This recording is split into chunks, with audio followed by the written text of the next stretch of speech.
प्यारे बच्चों, आपको बताते हुए निहायत मसरत हो रही है कि हम एनएमएमएस का ऑनलाइन सिलेबस जल्द ही अपलोड करने वाले हैं, क्योंकि एनएमएमएस का जो एग्ज़ाम है वो दिसंबर या जनवरी में अंत में होता है और इतने कम वक्फे में ये सब कोर्स मुकम्मल करना इतना आसान नहीं होता।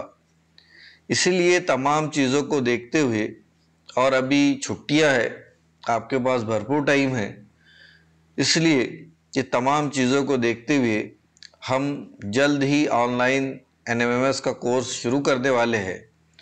जो भी बच्चे इंटरेस्टेड है वो जल्द से जल्द हमारे चैनल को लाइक कर ले, सब्सक्राइब कर ले और बाकी बच्चों में भी शेयर करे ताकि उनका भी ज़्यादा से ज़्यादा फ़ायदा हो। अल्लाह हाफिज़।